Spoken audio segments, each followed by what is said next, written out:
आज का टॉपिक है ड्रग एडमिनिस्ट्रेशन रूट्स रास्ते हैं कहाँ कहाँ से हम मेडिसिन दे सकते हैं मरीज़ को।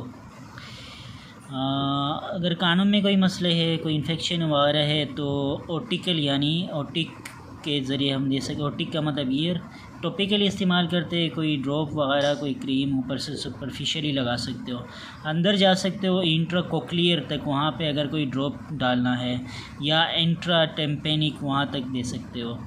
ओकुलर का मतलब ये है कि आँखों में कोई मसले है, विजन का मसले है, तो विजन के लिए क्या किया जा सकता है, ड्रॉप के ज़रिए, ऑनमेंट के ज़रिए, इम्प्लांट के ज़रिए, इंसर्ट कुछ भी करते हो, और कॉन्टेक्ट लेंस भी इस्तेमाल किया जाता है। ये एडमिनिस्ट्रेशन है ड्रग्स के लिए। फॉर एग्ज़ाम्पल कॉन्टेक्ट लेंस का लगाया, इसके बाद कोई ड्रॉप तो लगाओगे लेंस तक जाएगा। ओरल बहुत ज़्यादा कॉमन यूज़ होने वाले हैं। पीओ का मतलब पर ओरल, माउथ के ज़रिए टेबलेट के फॉर्म में देंगे, एंटीबैक्टीरियल है, एनसेट है, कुछ भी हो जो टेबलेट फॉर्म में हो, कैप्सूल फॉर्म में हो। थिन फिल्म का मतलब बिल्कुल पतली लेयर ऑफ मटेरियल्स होते हैं। सिरप, कोई भी सिरप, मल्टीपल अगर सिरप जमा करके कोई सोल्यूशन बनाया हो तो वो ओरली दे सकते हैं। एज ए इन्हेलर, नोज़ या माउथ के ज़रिए ड्राई पाउडर यूज़ होते हैं। इस्तेमा वाले मरीज़ ड्राई पाउडर इस्तेमाल करते हैं ताकि इनकी जो ब्रोंकियल उसके लिए क्या कहते हैं, ब्रोंकियल रिलैक्सेशन के लिए इस्तेमाल किया जाता है। लिक्विड स्प्रे यूज़ होते हैं। एरोसोल यूज़ होते हैं। एरोसोल वो होते हैं जो कि लिक्विड और सॉलिड पार्टिकल्स के होते हैं, अगर एयर में एक्सपोज होते डिस्पर्स हो जाते हैं, ताकि ये भी इस्तेमाल के लिए इस्तेमाल किए जाते हैं। नेज़ली ड्रॉप्स दे सकते हैं, स्प्रे किया जाता है। ट्रांसडर्मल ऑनमेंट यूज़ करते हैं, डिफरेंट टाइप के ऑनमेंट्स। जेल इस्तेमाल करते हैं, क्रीम इस्तेमाल करते हैं, पैचेस इस्तेमाल, ये पैच वो चीज़ें जो डायबिटीज़ के लिए ज़्यादा, और माइक्रो नीडल्स भी यूज़ होते हैं डायबिटीज़ के लिए। रेक्टल या वेजाइनल, रेक्टल ज़्यादातर यूज़ किया जाता है सपोजिट्री के लिए, ग्लिसरीन सपोजिट्री हो, कोई कॉन्स्टिपेशन के लिए।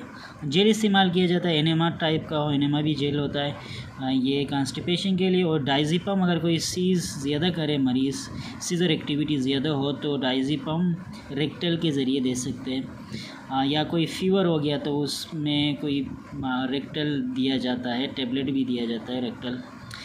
और टेबलेट्स यहाँ पे नीचे देखेंगे तो ये स्पेशल टेबलेट है, ये स्पेशली वेजाइनल के थ्रू दिया जाता है गायनी के मरीज़ों के लिए। ये इसके दो काम होते हैं, जो बैक्टीरियल फंगल इन्फेक्शन है उसको बचाने के लिए ये एक टेबलेट दिया जाता है। ऑनमेंट इस्तेमाल किए जाते हैं, नाइट्रोग्लिसरीन वगैरह। और पेसिरीज़ जो होते हैं, पेसिरीज़ का मतलब ये कि ये ऐसे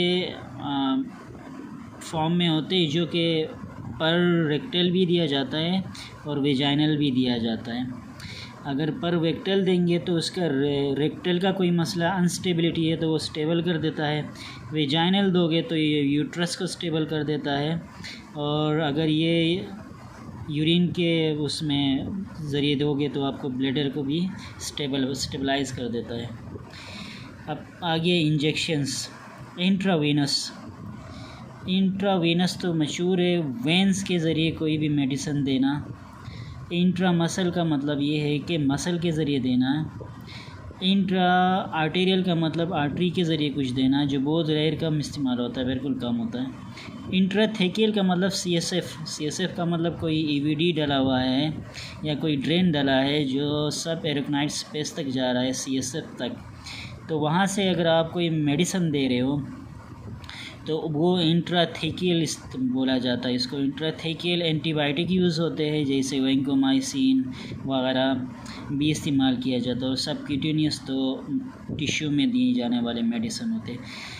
अब इनका एंगल भी होता है, फॉर एग्ज़ाम्पल इंजेक्शन मुझे देना है, इंट्रावीनस देना है, तो वेन में दूंगा तो वेन मुझे पता है 20 से